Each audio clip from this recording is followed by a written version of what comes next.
Okay, I'm going to begin this webinar.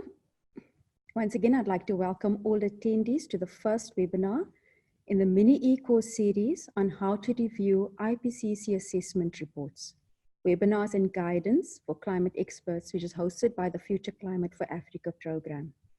Today's webinar is entitled, How Does the IPCC Work? My name is Karen Maris, and I am a Communications Officer at South North in Cape Town, South Africa. And I'll be the moderator for this webinar. Our presenters today are Dr. Leo Meyer and Professor Jean-Pascal van Epicella. Our presenters today will conduct a series of presentations of about 25 minutes each, and I'll be keeping them to time very strictly. We will only be exchanging questions and answers after all the presentations have been made. Attendees are asked to submit their questions via the Q&A button, which should be located in the menu at the bottom of your screen. Please note that please indicate the particular panelist or presenter to whom you'd like to address your question. As the moderator, I will screen the questions and relay them verbally to the panelists. Our colleague Maria Jose of the CDKN program will be translating any questions to be received in Spanish into English for our presenters to respond to. We'll aim to answer as many questions as possible in the allotted time, and any questions that we can't address live, we will answer in writing following this event. The Q&A will be followed by a 2-minute poll in which we encourage everyone to participate. This webinar is being recorded and will be shared on the FCFA website. PDF copies of the English, French, and Spanish presentations will be available on the website later today. Registrants will be notified as soon as the recording is made available online. Please consider sharing these with anyone you may know and would like to view it but couldn't attend today. I'd now like to hand over to Dr. Leo Meyer, who will proceed with the next part of the presentations. So, hello everybody. Just a brief check. If you now can see the first PowerPoint presentation with 3 people on the bottom. Is that visible? Just to check. Karen, can you confirm? Yes, Leo, it is all good and we can see your presentation. Okay, wonderful. Well, happy and honored to present to you, this first part of our mini course, how the IPCC works. And together with Professor Jean-Pascal van Epicella, we will give a sort of a general introduction to all of you. So a general introduction on how the IPCC works, and we will show a couple of PowerPoints. These will be uploaded on the website, so don't bother to take too many notes. And we will, as said, also provide a French and a Spanish version, and there will be video recorded. Now, the goal of this course basically is to increase the participation of developing country experts in the development of the IPCC reports through its review mechanism. And we will explain all about reviews itself in the next webinar. Just a general word to start. The authority of the IPCC depends, among other things, on geographically balanced overviews and assessments of the world literature on climate change. And apart from the balanced composition of the author teams, it's equally important to have a balance in the reviews of the draft reports. In the past, these reports have been dominated by developed country experts, while climate change consequences, they hit developing countries the most. And especially the involvement of reviewers from the African and Latin American continent has been relatively low in the past. We hope to increase that. Actually, last year we have conducted a course like this one to experts from the African continent, and that was quite successful. Now, we hope to encourage you and may even persuade you to bring your expertise into the review of the upcoming draft report of Working Group 2 on climate change impacts, adaptation, and vulnerability. That will be the focus of our course. Since it's a course, let's start with the learning objectives. After the course, you will understand the structure of the IPCC and its assessment process in general. you will be able to phrase effective review comments on the contents of text and figures in IPCC draft reports based on your own expertise. That's important. And in addition, you can introduce additional knowledge to the IPCC from local and regional scientific literature that authors are not aware of. Well, what we tell here is based on our many years of experience within the IPCC, but it is our own responsibility. Therefore, we have this disclaimer that it is not the IPCC as an organization that produces this e-course. But you can trust us, it is thoroughly checked by the IPCC also itself. Now, briefly to the timeline of this course. As said, the focus will be on the review of the first of the draft of the Working Group 2 report. You can already register actually as an expert. That started at the 11th of October, and you can do that until the 6th of December, so there's time for that. Now we have the webinar 1, how does the IPCC work? Next week, same time, we will have webinar 2 actually going in depth on how to conduct an IPCC review with guidance and examples. And after that, we offer the possibility for those who are interested to register to what we call a one-to-one feedback on draft review comments. We can help you with phrasing the comments, they remain your responsibility, but especially how to make them effective. And we will tell more about this in the next webinar. Just last point in this, that the review of this Working Group 2 report will end at 13th of December, and any review comment has to be uploaded before that date. Now, you may be interested who are the participants, or at least the people that registered. First, Africa. You can see we have a lot of people from African countries. I think we have over 70 countries in total, and over 400 people that registered. A lot of people from Nigeria, Ethiopia, and other parts of the world. Latin America, we have 23 people from Peru, Colombia, 14 from Argentina, and scattered through Asia and Europe also a lot of people. So that is a good sign. Let me now focus on what the IPCC actually is. It is, first of all, it is an intergovernmental institution, Intergovernmental Panel on Climate Change. It's organized, it's an organization of all UN governments, basically all countries in the world, and they request scientists to periodically report on the status of the knowledge of climate change. And the IPCC does that since 1990. It was installed 2 years before for the UN organizations. And since then, it organizes every 5 to 7 years scientific assessments of what is available, what we know about climate change impacts and response options in the literature. We had 5 assessments already, and now authors are working on the 6th assessment, and this is part of it. Apart from assessment reports, it also publishes special reports on specific themes, and all these reports are not just written by a few people, but huge teams of scientists from all continents.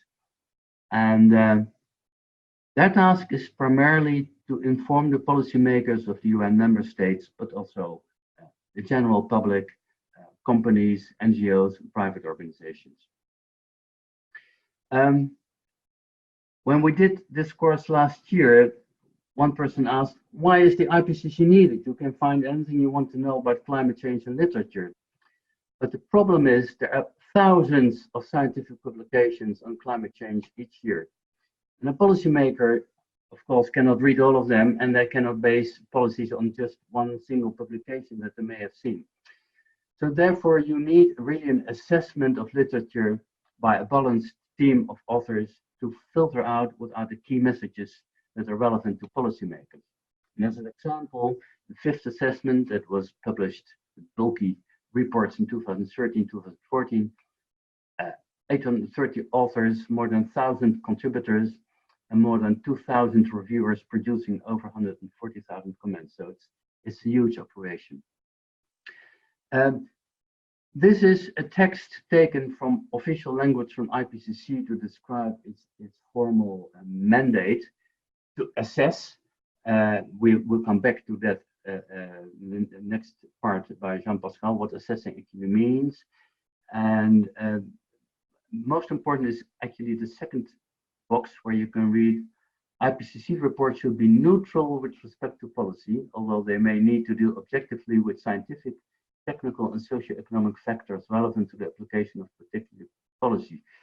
That means IPCC should not be the advocate of a certain policy, but should just describe what options policymakers have. You can find them in the URL, which is at the bottom. Now, it's also important to know what IPCC is not. Just a second. It doesn't do research itself. It just evaluates what's out there in literature. Authors are not paid. They do this voluntarily and in their own time, or they're allowed to do that by their bosses. And the authors are not a member of the IPCC. Only governments are members. And as said, IPCC should be neutral regarding to policymakers. So it doesn't give any recommendation to policymakers or civil society what people should do, but it delivers the knowledge for taking informed decisions. The formal structure, as you can see, we have these 4 blocks. Working group 1 is basically the physics of climate change. Working group 2 is on impacts, adaptation, and vulnerability of climate change. Working group 3 on mitigation, which is basically all ways to reduce greenhouse gases. And there's a 4th group called the Task Force on National Greenhouse Gas Inventories, which deals with the science of emissions. And of course, there's a governance structure with a plenary of all representatives from governments. And there is a bureau, an executive committee, the secretariat, and they all help they make the structure for the authors, the contributors, and reviewers to produce the reports. A little bit more about the government. All decisions by the IPCC are taken by the members, so basically by the governments. And the body of governments, 195 countries, they elect the chair, the vice chairs, the working group co-chairs. They determine what reports should be made and they decide about the scope and the outline.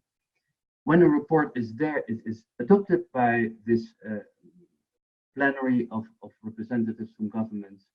And they also have to approve the summary for policymakers. I'll come back to that. It's a very special thing. And all over that, there is very strict procedures how to produce reports. All the work is managed by 3 working groups and task forces, each for their own co-chairs, the secretariats, which are called technical support units, TSUs. Now, actually, the producers of the IPCC reports, there are 2 parts of it. First of all, producers that are nominated by governments and scientific institutions and are selected by the working group management. We have coordinating lead authors, CLAs, 2 or 4 per chapter. They coordinate the writing of a certain chapter. We have lead authors to a certain chapter, there can be 5 to 20, and they do the main writing. And we have what we call review editors.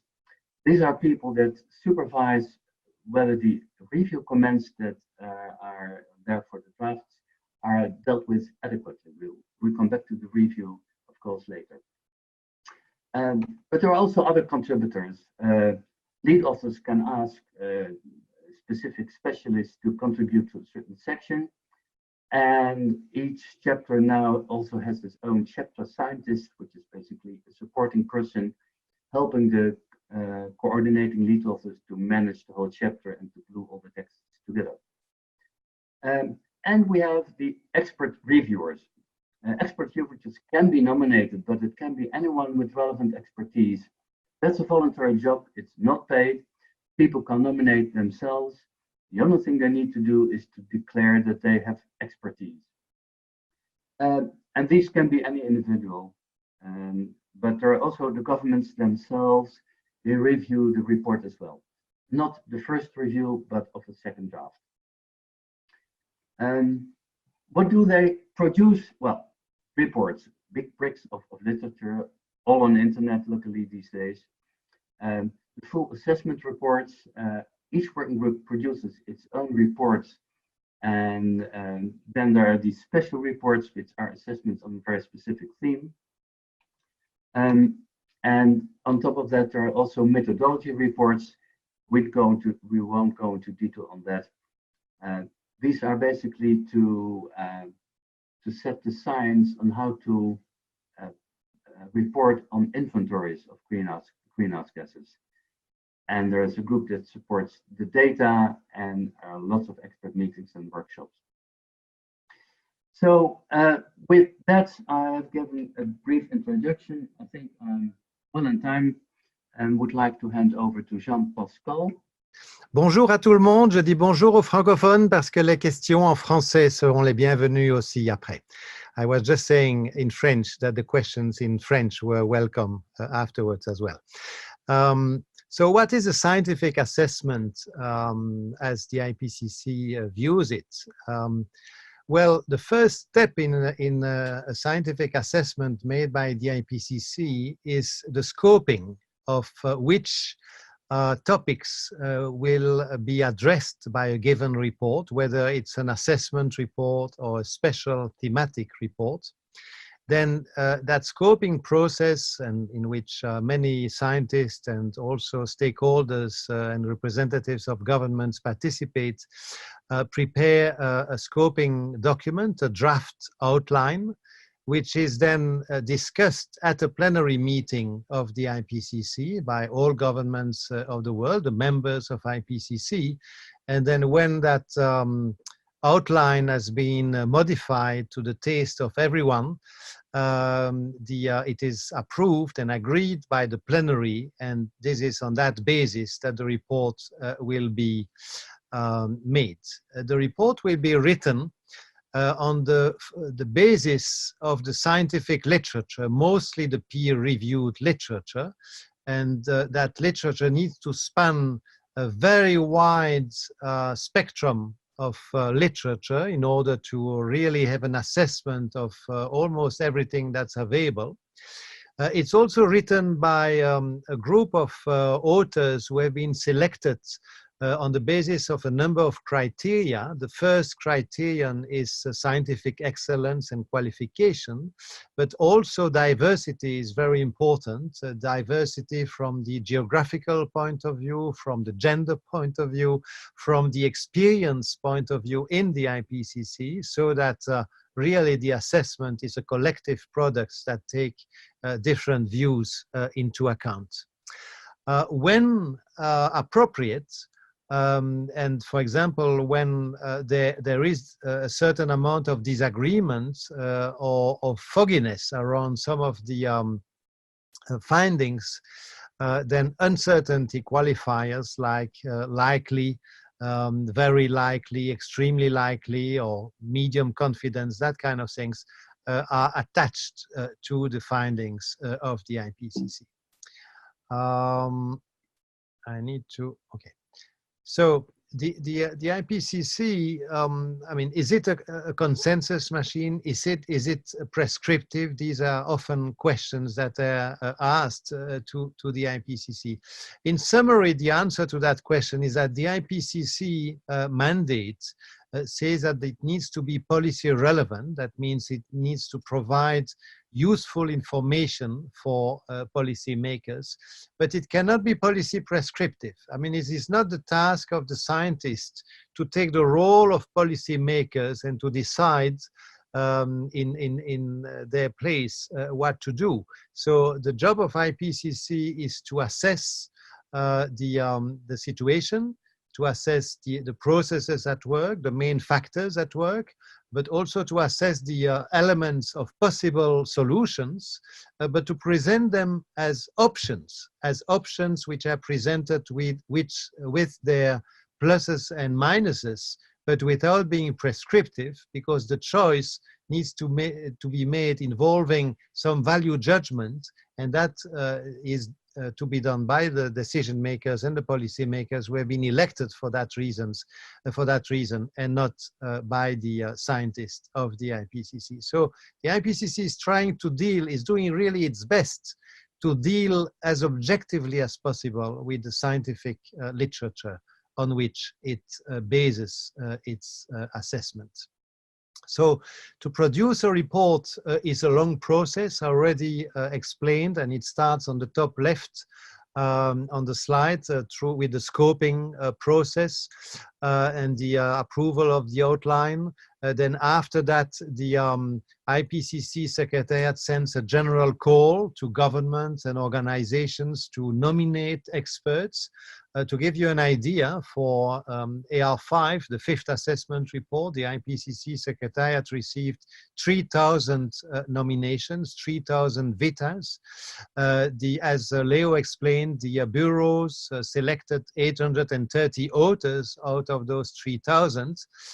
With those criteria I mentioned. Then the authors prepare a first draft of the text, and that first draft, which is based on the literature and following the guidelines given by the plenary approved outline, is then subjected to an expert review. This is the first round of review in a total cycle, a total number of cycles of review involving 3 reviews of one sort or another, and then that's where you can intervene, because as many experts as possible need to participate to that process to ensure a quality product. If there are many reviewers, there is a higher probability that the report will reflect the diversity of views, will reflect the full spectrum of literature, the full spectrum of the concerns in different parts of the world, because the concerns are not the same in Belgium, where I live, and in the Republic Democratic of Congo or Argentina. There are local context, local concerns, which is totally understandable. And all of those concerns need to be taken on board so that the report is really speaking to humanity, to the entire humanity, if I can summarize it that way. So it's very important to have as many reviewers as possible, and to have as many reviewers' comments as possible. You know, in the fifth assessment report, a total of 140,000 review comments were collected overall, and each of those comments helped the report to get the final quality it had. But we're still not at the final stage, because this was only the first cycle of review. And on the basis of all the review comments collected in this first cycle of review, the authors prepared then a second draft, which is improved on the basis of the comments. And then this second draft, a few months later, of course, is then in its turn subjected to a second round of review. And this is a little bit different from the third cycle, because it's a review by experts, the same as in the first round if they wish, but also governments are invited, and intergovernmental organizations and non-governmental organizations are invited to comment as well. On the basis of all those comments, then the authors prepare the final draft, and this final draft will go to the plenary process together with another product which has been elaborated on the way, which is the summary for policymakers. And the summary for policymakers, which as its name implies, is meant mostly for the decision makers, is of course a much shorter document, which summarizes the key reports. And that summary for policymakers is also subject to several cycles of review. The last cycle of review being a review collection by of comments only by governments. And then in the very final step, it's another plenary meeting of the IPCC, which takes place with the main author, the key authors present in the room, but also representative from the governments who are members of the IPCC, and they discuss, it's called the approval process, they discuss line by line the summary for policymakers, so that really at the same time it reflects perfectly the report, which it summarizes, and is as policy relevant as possible, so that the product is really useful for policy making. Well, this is in a written form some of the elements I just evoked about the summary for policymakers, and it's important to understand that contrary to what is sometimes said or written about the IPCC process, the representatives of governments, who often are scientists themselves, they're not, some of them are functionaries, but most of them are scientists. They don't vote to approve or disprove a sentence in the summary for policymakers. There is no vote in IPCC. We work by consensus on every word and detail as far as the summary for policymakers is concerned. But it's also very important to understand that the authors have to endorse the changes possibly made at the request of government. So a summary for policymakers will never contain something which the scientists authoring the report disagree with. So that's very important to understand. It is not a document produced by policymakers, certainly not by policymakers only. It's a summary for policymakers endorsed by scientists. And if some country at the end of the discussion, which is sometimes at the end of a long night, disagree still, and if there's no way to find a consensus, they still have the liberty to add a footnote in the final report to express their disagreements when the rest of the world agrees on the key conclusion at stake. So some information about the fifth assessment report, which was published in 2013-2014, the first working group of IPCC dealing with the physical science basis, the natural science basis, was published in September 2013. Then the second working group dealing with impacts, adaptation and vulnerability was published in 2014 together with the report of Working Group 3 dealing with mitigation, that is the reduction of greenhouse gases. And then a little later, in the autumn of 2014, a synthesis report summarizing the 5,000 to 6,000 pages of the above reports contained in a transversal and synthetic way the key messages presented in a useful manner for policy making of the whole report.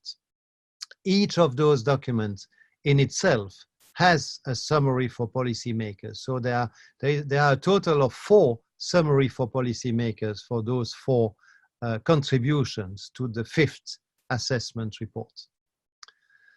How does the IPCC interact with society? Well, the IPCC actually predates the UNFCCC. It was created, the IPCC was created in 1988, while the Climate Convention, the UNFCCC, was only adopted in 1992, actually inspired by some of the work made by the IPCC. The IPCC became the main scientific basis for the UNFCCC process. And also in many countries, in many companies, and in many parts of civil society, the IPCC is really the scientific reference used as a foundation for the decisions taken afterwards. The UNFCCC, the United Nations Framework Convention on Climate Change, also decides how the IPCC guidelines prepared by a part of the IPCC called the Task Force on Inventories have to be used for the national greenhouse gas inventories, which is of course important in climate policy. It's important to agree on the way to measure emissions so that they can be compared from one sector to another or from one country or activity to another. It's worth noting that the IPCC has been awarded in 2007 the Nobel Peace Prize together with Al Gore for its work dealing with climate change as a contribution to overall peace, the peace process. The IPCC, we should recognize that, was also attacked over time, including by some unjustified accusations of some of its authors. In 2009, just 10 years ago, they were accused of manipulating temperature data. There have been external inquiries done outside of IPCC by science academies and very respected bodies which proved that these accusations were totally baseless. The IPCC sometimes make a mistake. It made a mistake, a small one, on page 432 or something of one of its volume, and this was heavily discussed in 2010. This was an error about the date of melting, the speed of melting of Himalaya glaciers. It was indeed something wrong in the IPCC, and in a sense, this shows the importance of having as many reviewers and good review comments to filter out that kind of mistake. It's very hard not to make a mistake in a 5,000-page document, but it can happen. But if there are many reviewers, it can help to decrease the probability of that. And also, this crisis in 2010 has led to the improvement of the IPCC processes, and now the IPCC has more precise rules on how to use literature sources, enhance the role of review editors who are helping the authors to deal with the review comments, and also the IPCC has now better procedures to correct errors when an error is detected. If you stand back a little bit and look at the IPCC process on the left column and the international climate process in the right column, you see that each IPCC report predated a very important step in the policy process. The first assessment preceded the adoption of the Climate Convention, as I mentioned. The second assessment report in '95 helped to finalize the text of the Kyoto Protocol and to provide a framework for the negotiations about the Kyoto Protocol adopted in '97. The third assessment report helped to finalize the ratification by all countries, or almost all countries of the world, of the Kyoto Protocol, which only took place in 2005. Then the fourth assessment report, published in 2007, was provided the foundation for the Copenhagen Accord in 2009, 10 years ago, which very importantly, sometimes Copenhagen Accord is described as a failure. Well, of course, it was not a full success, but the key result of the Copenhagen Accord was an agreement to say that the limit not to overpass in terms of temperature, global temperature increase, was 2 degrees above the pre-industrial.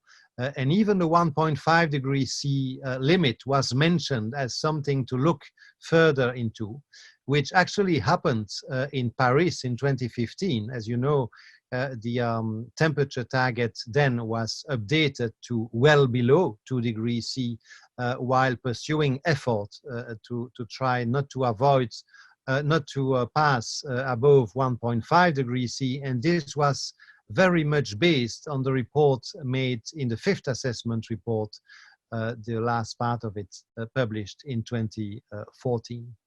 So the Paris Agreement is clearly would not have been adopted without the foundation work made over the 20 years before by the IPCC.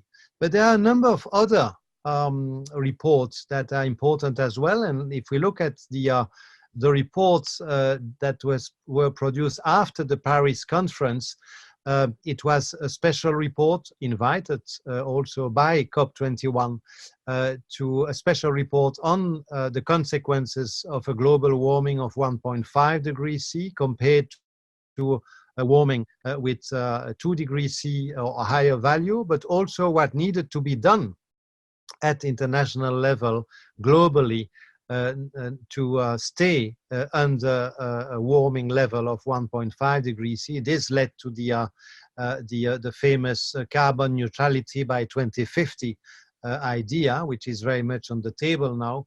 Then this spring, the IPCC refined its guidelines for inventories. This August, the IPCC finalized its special report on climate and land with very important conclusions on agriculture, desertification, forestry, and consequences of climate change for all those sectors. And then a few weeks ago, another special report, the IPCC was very active in 2019 and before, a new special report was just published in September on the cryosphere, that's everything that's frozen on the planet, and the health and the state of the oceans in relationship with climate change, looking at the interactions between oceans and the cryosphere in both directions in the context of a changing climate.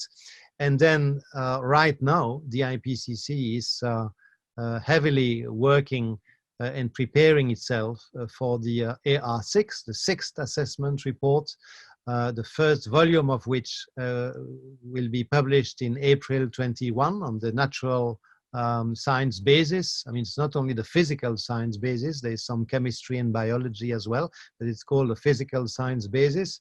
Then the volume 3 will be published after volume 1. That is the volume on mitigation of climate change. And shortly after the summer of 2021, the report on climate change impacts, adaptation, and vulnerability will be published. Then the synthesis report in the spring of 22.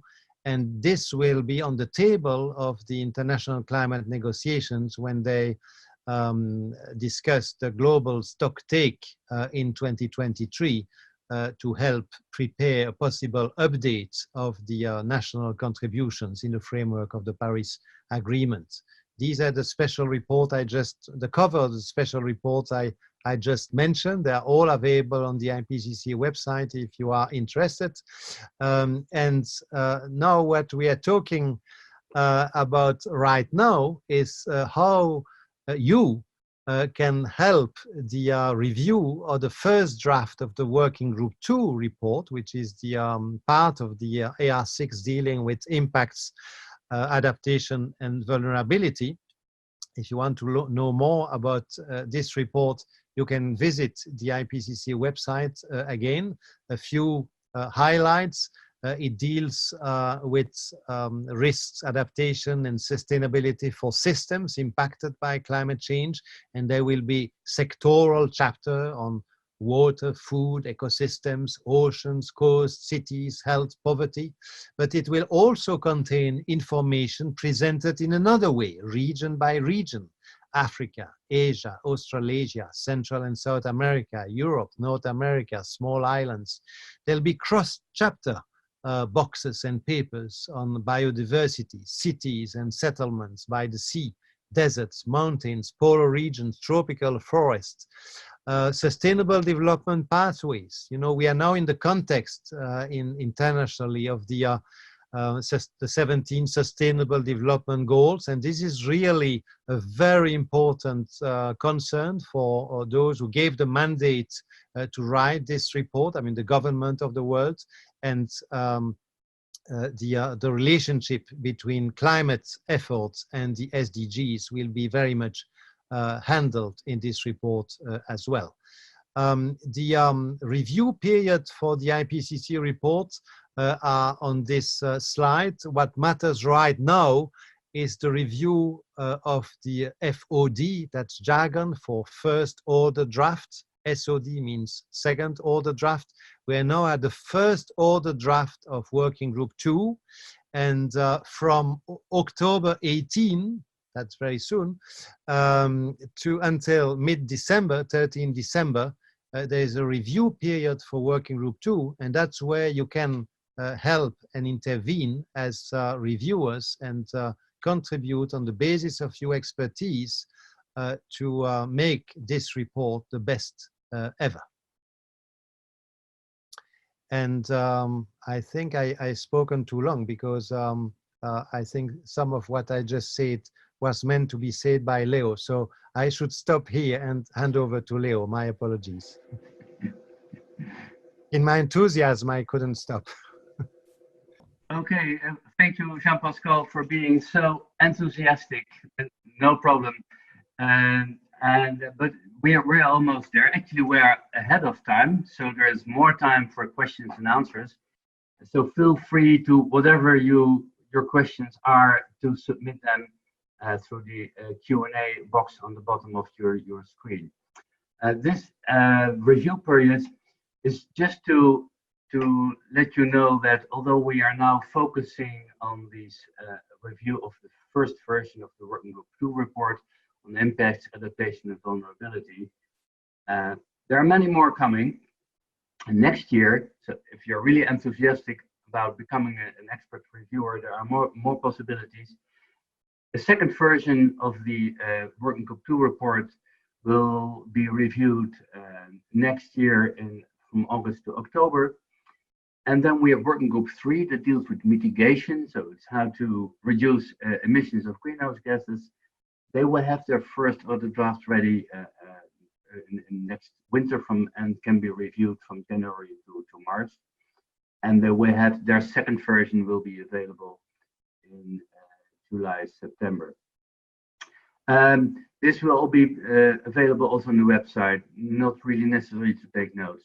Just one thing maybe to add to what Jean-Pascal already said, the Working Group 2 reports contains specific huge chapters on regional issues. So there's a chapter for Africa, a chapter for Latin America and the Caribbean, North America, Asia, Europe, and Oceania.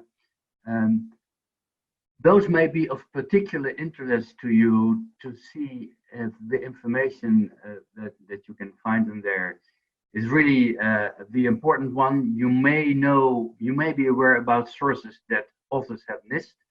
So I would particularly recommend, if we get to that, to take note of these regional chapters. Coming to the end of this presentation, we have to acknowledge, of course, that this whole short course is funded by the National Science for the Environment, NERC, UK8, so that is from the British Government of Foreign Affairs, and is also supported by the Dutch Government of Foreign Affairs and IDRC in Canada. We're almost there. We still have, I think, ample time for questions and answers. You can submit them in English or French or Spanish, and we have Jean-Pascal for French and Maria Jose for Spanish. If questions pop up later in your head, feel free to send them to the email address you see there, info@futureclimateafrica.org. We will take care of it. All the stuff will be put on the FCFA website, recordings to presentations, and also responses to questions that we could not handle here verbally in the time left, or that may come up later. And of course, you're cordially invited to, if you haven't done so yet, to register for the next webinar, where we go into more depth and actually all about the tips and tricks and do's and don'ts to conduct an effective IPCC review, also on a Tuesday at the same time. If you want, you can already register as an expert reviewer. You can see the URL at the bottom of the screen that will be up for some time, so you can jot it down, and it will also be, of course, available on the website. And actually, the participants will also receive some mailers after this and a poll. And I think Karen Morris is the right person to explain all about that. Karen, is it okay to explain what the next steps are? So following the webinar, we will access the video and try to clean it up. And then we will try to make it publicly available on the FCFA website, together with the presentations and the list of Q&As as well. So any Q&As that we are unable to address at this stage, they will be addressed after the webinar in an Excel document, which will also be made available on the website. So as soon as these are all online, a communication will go out to all the registrants for the webinar, informing them that it's now publicly available. So, Karen, I think now we could start with the question and answer part. Is that okay? That's totally fine. So I'll start off with the first question. So the first question we received was, IPCC doesn't pay for research, but what can researchers do to get financing for their activities? Okay, well, that is quite a general question. Maybe let me give it a shot at this first, and then Jean-Pascal, could you add whatever you think is important? Indeed, IPCC doesn't pay the people that do the assessment. Researchers that are involved as an author to the IPCC or as a reviewer, they do that as a voluntary job. And that is, of course, specific thing. So, but it gives you something back as well, especially an author, but also for expert reviewers. By submitting comments, you will become connected to the international community of climate scientists. And important, also expert reviewers, if they have submitted comments, whether it would be one comment or 500, it doesn't matter, they will be acknowledged in the report upon publication, so that will enhance your visibility. I think the most important part of it is that you can help the IPCC to make better reports about regional issues which are important for the climate policies in your own region, your country, or your or city. So I hope that helps the question, to address the question somewhat. Jean-Pascal, would you need to add? Do you want to add something? I'm ready to. Yes, I'm ready to add. Do you hear me? Yeah. Yes.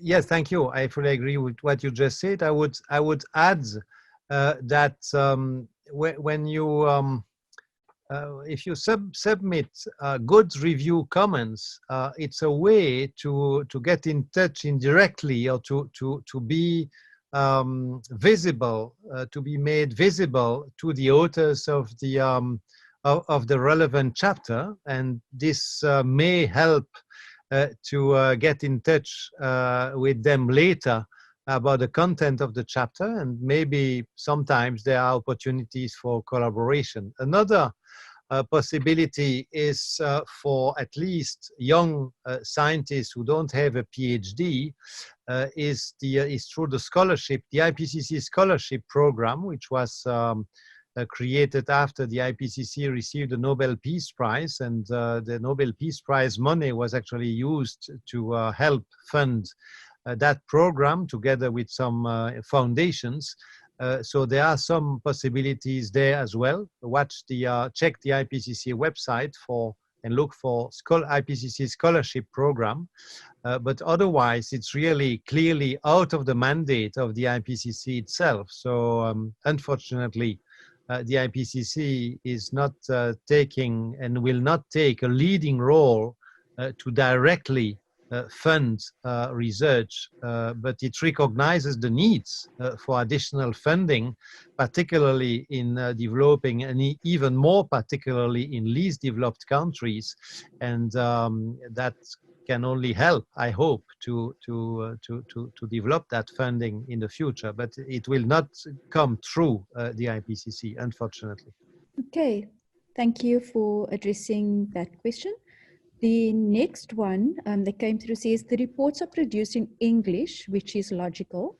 The translations are available in other major languages only several months later, which sounds incredible. How can individuals contribute to speeding up the process?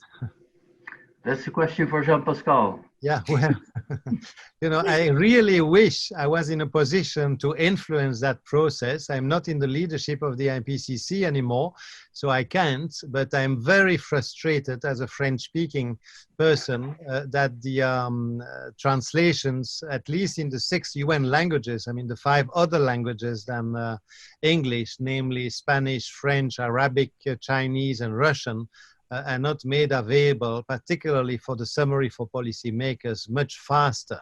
I mean, I just learned a few days ago that the translation of the special report on 1.5 degrees C had finally been made available, which is a shame because it's 1 year after the report was finalized. And I agree with you, it's way too long.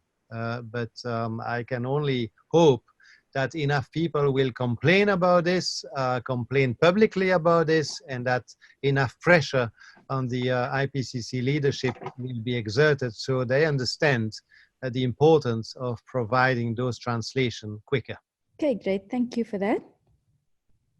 There's another one, I think this might be for Leo, but it says, how many experts are from Africa and do they take the same stance as countries with the African Union position on the IPCC? Okay, I don't know exactly the number of experts that are involved in the IPCC from Africa. We can find it out how many authors there are from Africa on the report that is up for the table for review. We can put that in the written version because I don't know it by heart. What I can tell you is that the number of expert reviewers from the African continent was actually quite low during the 5th assessment report that was ready in 2014. It was about, well, I think less than 1%, and it has considerably increased also thanks to the course that we gave last year. It is important to know that expert reviewers are seen as individual experts. They are not seen as representatives of a certain country or the African Union or any position of any government in the IPCC. So they're fully free to express their views or their comments or their criticism on text, whatever they want. I hope this will answer the question. Jean-Pascal, would you like to add something? I think you answered very well, Leo. So I think it's better to leave space for other questions. Okay. Okay, thank you. This one's directed to Leo, and it says, how do you ensure a balanced authorship in the event there are 2 conflicting perspectives concerning a given issue? It is mentioned that the review team is meant to filter out, which is based on consensus. Well, there are different ways that chapters handle conflicts, which are, of course, there are different views on a certain issue. As good academics, people disagree with everything until they are convinced by very good and sensible arguments, and then sometimes they can come to an agreement on a text. But if that's not possible, there are different ways, which happens, and there are different ways to handle that. And we'll go into more detail actually on that in the next webinar next week. But to give you an idea, IPCC has developed a specific language for dealing with different views. It's called uncertainty language. For instance, if there is a conclusion on something or a statement on something, but some people have another view on that, then they can say, well, we cannot say this and that with high confidence. We can say something with low confidence. But if everybody agrees, people can say, well, this is really high confidence. There's high agreement in literature, there's high agreement in many, many different sources, there's high agreement in the author team. So that's the way to deal with that. If that is not possible, it's also possible to simply write down the different views that were there and, if possible, have some common denominator. But it's a very good question, because a lot of people think that IPCC is a consensus machine, which is not. Jean-Pascal, please add to my words. Well, I fully agree with what you just said. I mean, each chapter is written typically by at least half a dozen of authors, and sometimes 10 or 12 authors, with a diversity of point of view, and they learn to work as a team wherever they come from, whether it's disciplines or region, and they learn to handle their disagreement in scientific and polite way. And they're also helped by the review comments, because if they had overlooked some aspect or some argument that some reviewers bring to the fore, well, those reviewer comments will actually help the authors to converge on something that's clearer than what they had on the table before the reviewer comments arrived. So yeah, that's another reason why the review comments are so important. Thank you. Then there's a question that came through from an early career researcher who aspires to be a contributor. If you can elaborate more on the criteria for selecting authors, and also what is the basic requirement to become an expert reviewer? Okay. Well, first of all, as an author, if you want to be an author, you need to be nominated and selected, and for the 6th assessment report that has already done, at least for the coordinating lead authors and the lead authors. It's still possible to become a contributing author if you think I have very specific expertise on a certain subject. Then you and you see that an author is maybe missing some important stuff. You could try to connect to that author and see if that person is willing to accept you as a contributing author. Actually, there is a document describing these kinds of things more in detail that's available on the website, and we will send you the link. That is how to participate in the IPCC in the broadest sense. We'll send you the link in a mailer that will be sent later today or tomorrow after this webinar. Then what are the basic requirements to become an expert reviewer? Well, basically, you must be sure yourself that you have some expertise on a certain subject which is in the relevant report. You don't need to be a professor with 500 publications that won a Nobel Prize. You don't need to submit a long list of publications or a CV. What you do have to do is, once you register as an expert reviewer, is to declare that you have specific knowledge on, well, it could be, say, impact on climate change, on forests, or on oceans, or cities, or, well, whatever is your specialty. And then normally you are simply accepted as an expert reviewer. So the threshold for being one is deliberately quite low, because it's also important that lay people with some expertise understand what's in the report.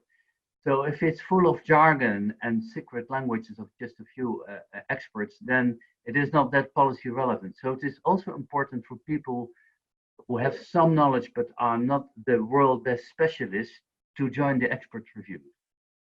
So, Jean-Pascal? Yeah, I'd like to add on the contributing, on how to become contributing author. Actually, one way to become one is to contribute excellent review comments showing how relevant your the reference you are suggesting, the ideas you are putting forward are for the report. And then what happened relatively frequently is that some of those reviewers, quality reviewers, are selected to become contributing author by the author teams. That's one way to become a contributing author. Next question. Okay, thank you. This next one's for Jean-Pascal. And says, could you please explain in simple words, IPCC is policy relevant, not policy prescriptive? Okay, I'll try again, since I was not clear the first time, maybe. So policy relevance means that the documents that the IPCC produces needs to be useful for policymakers. That's what the policy relevance means. So it doesn't need to talk about, you know, theoretical things that are not understandable by policymakers and that don't deal with what the policymakers are dealing with. So that's what policy relevance means. It means useful for policy making, and policy making at all levels. And then not prescriptive means that the statements in an IPCC document, when they relate to elements of solutions, whether in the adaptation area or the mitigation area, needs to be as objective as possible, based on the literature, based on facts, and need to relate those elements of solutions to qualities or disadvantages as assessed by the literature. For example, the costs of a particular technology or the disadvantage of a particular technology in terms of, I don't know, greenhouse gas emissions or other waste products or social consequences, whatever, as shown by the literature. You know, showing for each element of solutions, the pluses and the minuses, and then putting that on the table of policymakers in a clear way with references so they can make the choices they need to make on the basis of their value judgment and on the basis also of all the other constraints they have to address. May I add a simple example?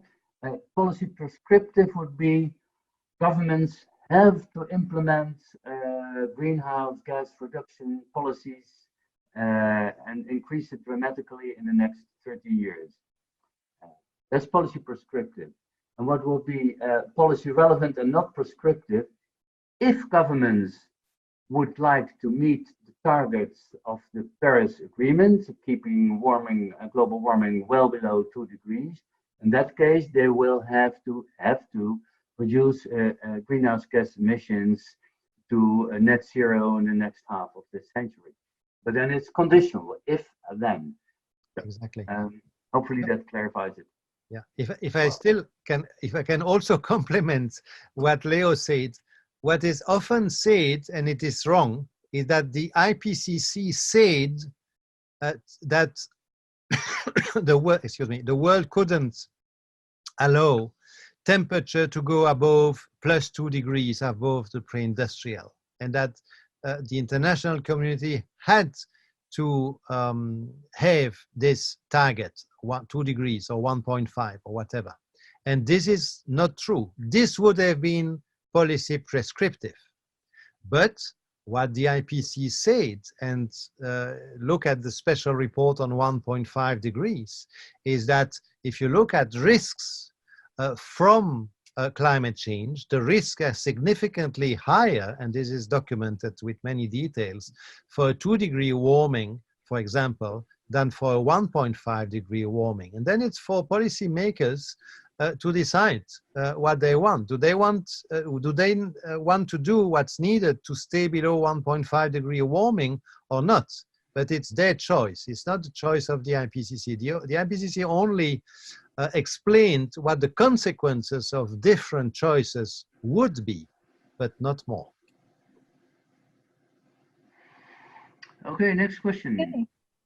Okay, let me just, there are quite a few questions coming through. So let me just, okay, here's one that says, considering that LDCs will be the most affected communities, Please can both presenters highlight the importance for climate experts from developing countries to include their review comments? It's very clear that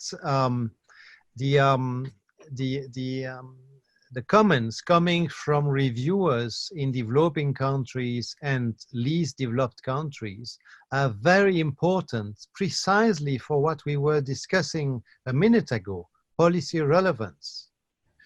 Because obviously, a reviewer from a least developed country will know much better, maybe sometimes because often because that person has lived in his or her body some of the consequences of climate change, or has been exposed to local literature, maybe in a non-English language that may not be known by the authors of a report. For all those reasons, it's very important indeed that reviewers from least developed countries and from developing countries in general participate in the review.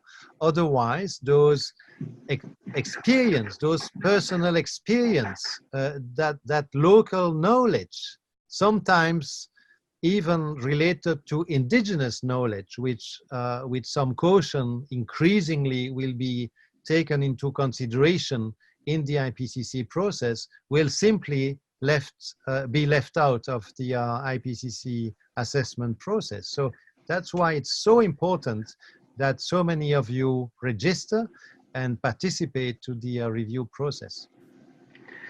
Karen, since we have, I think, only 5 minutes left, I would like to ask you if you could highlight one French and one Spanish question as well, to give them also some attention while we still have time. So the question is, quelles sont les sources de financement du GIEC? What are the sources of funding for IPCC? So the English speaking know what I'm talking about. Should I answer in French or in English? I think French. OK. So le GIEC est financé principalement par les gouvernements du monde entier sur une base volontaire. Donc, ce n'est pas le meilleur système du monde, mais ça a marché jusqu'à présent. Donc, il y a un certain nombre de gouvernements, un nombre croissant de gouvernements, ce qui est une bonne nouvelle, qui participent au financement du GIEC. Il faut dire que le GIEC ne coûte pas très cher, hein. Ce n'est pas une organisation qui a un budget très important, hein. Il y a finalement un petit secrétariat central à Genève avec une dizaine de personnes, dont une partie du budget est offert par l'Organisation météorologique mondiale et une autre partie par le Programme des Nations Unies pour l'environnement. Il y a une partie du personnel qui est payé par les Nations Unies elles-mêmes. Et sinon, tout ce qui concerne les voyages des participants des pays en développement, par exemple, est payé par ce qu'on appelle un trust fund, qui est alimenté par des contributions volontaires des différents pays. Donc ça, ce sont les sources principales de financement du GIEC. Merci beaucoup. Thank you very much, Jean-Pascal. And could we select a Spanish question and have Maria José to help with the translation? Hello, everyone. Good morning. We have a question from Alexandra Mendoza. She wants to know, how do you believe that the IPCC reports could be more widely disseminated in the university community in developing countries? Well, the IPCC itself has made large efforts over the last few years to organize regional workshops and national workshops in cooperation with the countries, members of IPCC, to help popularize and share the IPCC information. And those workshops have taken place in dozens of countries and regions of the world up to now, but I'm sure that more can be done. Then, you know, all the IPCC material is freely available on the IPCC website. Some, unfortunately, not fast enough. We mentioned that earlier. Some of the summary for policymakers are translated in the UN languages, including Spanish. That's very important in your case. And everybody is free to try to find the authors from one's own country, for example. So I don't know in which country you are living, but you could try to connect with the authors from your country, from either a recent report or a forthcoming report, and see with those persons, if there are more than one, how they can serve as relay person of the IPCC to participate in an event to share the information. We'd like to thank everybody for joining us today on the webinar. As we explained earlier on, the recording and the presentations, copies of the presentations and the other Q&As will be made available on the FCFA website. We will be notifying everybody once these are available online. Thank you to the presenters and to Maria Jose for translating. What we'd like to do now is launch a poll, a 2-minute poll, and we ask everybody to please participate. And yeah, it'll take 2 minutes, and if everybody can please take part in that, we'll keep it up for about 2 minutes. Thank you to all who have participated. Thank you once again for joining us. And this is also a reminder that the next webinar will take place on the 22nd of October. If you have not yet registered, we encourage you to please do so. And the registration links can be found on the Future Climate for Africa website. We also ask that if you know of anybody who would have liked to have attended but was unable to, please share the resources and share them with your networks widely. Thank you very much, everybody, and enjoy the rest of your day.